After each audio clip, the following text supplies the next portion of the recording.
अस्पताल में बेटी को जन्म देने के बाद 18 साल की कुंवारी लड़की अपनी बेटी को वहीं पर छोड़कर भाग गई। नर्स सुषमा ने आकर देखा कि नवजात बच्ची जमीन पर सोए हुए रो रही थी। बेचारी बच्ची को छोड़कर इसकी माँ भाग गई। क्या हो गया है इस दुनिया को। ठंड का मौसम था। सुषमा ने उस बच्ची को गोद में उठा लिया। जमीन पर उसे ठंड लग रही थी। सुषमा की गोद में गर्माहट मिलने के बाद वो चुप हो गई। सुषमा को मातृत्व का एहसास हुआ। सुषमा अभी तक मां नहीं बनी थी। उसकी शादी को कई साल हो चुके थे, इसीलिए उसने इस बच्ची को गोद लेने के बारे में सोचा। उसका पति सुरेश भी मान गया और दोनों ने कागजी औपचारिकता पूरी की और फिर सुषमा उस बच्ची को लेकर घर चली गई। अरे मेरी बच्ची, मेरी अच्छी बच्ची, दूध पी ले बेटी। सुषमा, भगवान ने हमें दूसरा मौका दिया है, हम अच्छे माँ बाप बनेंगे। हाँ जी, हम इसे अच्छे से पालेंगे, लेकिन इसका नाम क्या होगा? मेरे जहन में एक नाम है, ईशा।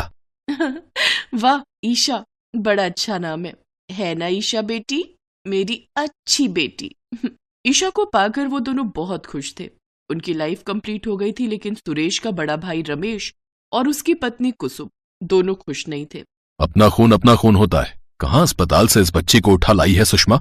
तुम्हें अक्ल नहीं है? किसी को भी बेटी बना लोगी क्या? असल में उन दोनों को डर था, क्योंकि रमेश और कुसुम की एक 5 साल की बेटी थी रानी। सुरेश और सुषमा के मरने के बाद जमीन जायदाद रानी के नाम पर ही हो जाती, लेकिन अब सुरेश और सुषमा के पास ईशा आ गई है। अब प्रॉपर्टी 2 हिस्से में बढ़ जाएगी। इसी बात से रमेश और कुसुम परेशान थे और उन दोनों को देख देख कर रानी भी इसी उम्र में बड़ी चंट बन गई थी। मैं नहीं दूंगी किसी को प्रॉपर्टी, मुझे नहीं देनी, वो ईशा मेरी बहन नहीं है। कहते हैं कि बच्चे माँ बाप के ही साए होते हैं, वो माँ बाप से ही सीखते हैं। इसीलिए रानी भी अपने माँ बाप की तरह घमंडी और स्वार्थी बन गई। ऐसे ही 6 साल बीत गए और अब ईशा 6 साल की हो गई और रानी 11 साल की। ऐसे ही एक रोज सुषमा और ईशा कहीं जाने वाले थे, लेकिन ईशा ने घर पर रहने की जिद पकड़ी। उस वजह से ईशा को घर पर रखकर वे दोनों चले गए। सुरेश गाड़ी चला रहा था और अचानक से सामने से एक ट्रक आ गया और ट्रक के साथ गाड़ी की टक्कर हो गई। सुरेश और सुषमा की वहीं पर मौत हो गई। ये खबर जब घर पर आई तब सिर्फ ईशा रोने लगी। मैं क्यों नहीं गई उनके साथ? माँ बाबा के बिना मैं जीकर क्या करूंगी? रानी मन ही मन सोचने लगी। हाँ तो तू भी मर जा, हमारा रास्ता क्लियर हो जाएगा। रमेश और कुसुम भी यही सोच रहे थे। दोनों आपस में बात करने लगे। कुसुम, अब दोनों नहीं रहे, बस रानी को रास्ते से हटाना पड़ेगा। हाँ हो जाएगा, आप चिंता मत कीजिए। तभी पुलिस सुरेश और सुषमा की डेड बॉडी का पोस्टमार्टम होने के बाद घर ले आई। नन्ही ईशा अपने माँ बाप की लाश से लिपटकर खूब रोने लगी, लेकिन तभी कुसुम ने उसे पीछे धकेलते हुए कहा, हट परे, तेरे ही बुरे कर्मों के कारण आज ये हुआ है। मैं तो पहले ही मना करती थी दोनों को इस पाप को घर में मत लाओ, लेकिन वो दोनों मेरी बात सुनते तब ना, अब भुगत लिया अंजाम। दरवाजे पर खड़ा इंस्पेक्टर अर्जुन उनकी ये सब बातें सुन रहा था। ईशा के प्रति उन लोगों का ये व्यवहार देखकर अर्जुन को कुछ ठीक नहीं लगा, इसलिए उन दोनों का अंतिम संस्कार होने के बाद अर्जुन ने रमेश से कहा, देखिए, ईशा के माता पिता की मौत के बाद उसके ताया ताई होने के नाते उसे पालने की जिम्मेदारी आप लोगों की है। मैं आशा करता हूँ कि आप दोनों ये जिम्मेदारी अच्छे से निभाएंगे।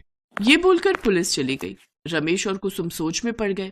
अब इस कांटे को भी रास्ते से हटाना होगा, लेकिन अगर हमने इसको मारा तो सबको हम पर शक हो जाएगा। देखा नहीं वो इंस्पेक्टर हमें कैसे घूर घूर कर देख रहा था। तभी रानी ने कहा, लेकिन उसकी मौत अगर किसी बीमारी से हो जाए या कोई नेचुरल डेथ हो जाए तो फिर तो किसी को हम पर शक नहीं होगा, जैसे कि बुखार या फिर ठंड से। ये सुनते ही कुसुम के दिमाग की बत्ती जल उठी। हाय मेरी बेटी, तू तो बड़ी अक्लमंद निकली। शाबाश बेटी, अभी ठंड का मौसम है, उसे हम मार नहीं सकते हैं तो क्या हुआ, ठंड तो मार सकती है ना। मतलब तुम कहना क्या चाहती हो कुसुम? हम उसे रजाई नहीं देंगे, उसके हिस्से की रजाई हम हमारी बेटी को दे देंगे और हर रोज ऐसे ठंड में रात बिताते हुए उसे बुखार हो जाएगा और वो मर जाएगी।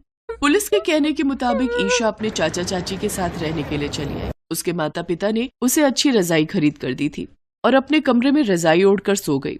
देर रात को प्लान के मुताबिक रानी उसके कमरे में आई और उसे नींद से उठाया। ए ईशा, उठ जा। क्या बात है रानी दीदी? चुप रह, मुझे दीदी मत बुला, तेरे अंदर हमारे वंश का खून नहीं है। ऐसा क्यों कहती हो रानी दीदी? हाँ सच ही तो बोल रही हूँ, तुझे तो चाची अस्पताल से उठाकर लाई थी। खैर वो सब छोड़, मुझे बहुत ठंड लग रही है, मुझे तेरी रजाई चाहिए। मेरी रजाई? लेकिन फिर मेरा क्या होगा? मुझे भी तो रजाई चाहिए।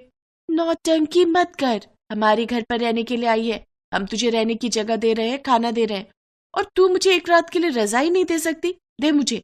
रानी ने ईशा से रजाई छीन ली। ईशा ने रोते हुए कहा, सिर्फ एक ही रात की ही बात है ना? हाँ हाँ, एक ही रात की बात है, जा सो जा। रानी ईशा की रजाई लेकर चली गई और 2 रजाई एक साथ ओढ़कर सो गई। आहा, ये रजाई तो मस्त है, अब आराम से सो जाती हूँ। उधर ईशा ठंड में कांपते हुए सोई रही। उसकी आंखों से आंसू टपकते रहे। माँ, पापा, आप दोनों कहाँ हो? देखो ना, रानी दीदी ने मुझसे रजाई छीन ली।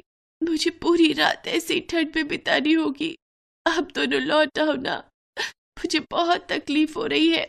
अगले दिन सुबह सुबह कुसुम ने आकर ईशा पर ठंडा पानी गिरा दिया। अरे ओ राजकुमारी, उठ भी जाओ। हाँ चाची, उठ रही हूँ। अरे जल्दी उठो, कितना काम है पता भी है। घर साफ करना है, कपड़े और बर्तन धोने हैं, नाश्ता बनाना है, कौन करेगा? हाँ, ये सब मुझे करना पड़ेगा क्या?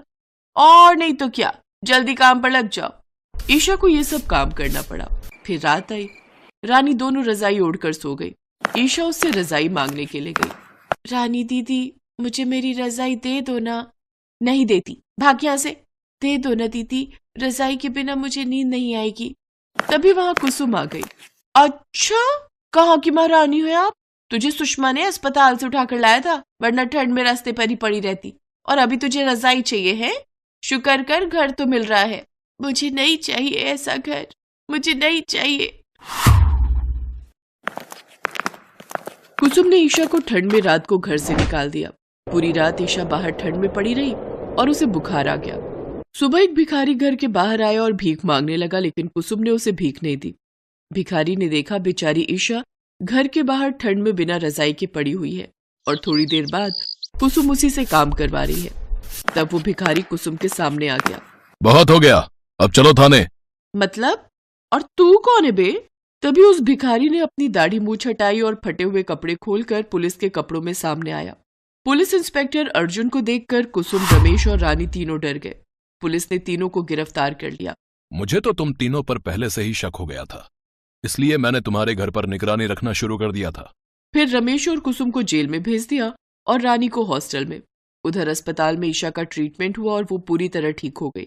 उसके ठीक होने के बाद अर्जुन ने उसे अडॉप्ट कर लिया और अपनी बेटी की तरह उसकी परवरिश करने लगा। साथ ही उसे खूब प्यार करता। ईशा भी अब उसके साथ खुशी खुशी रहने लगी।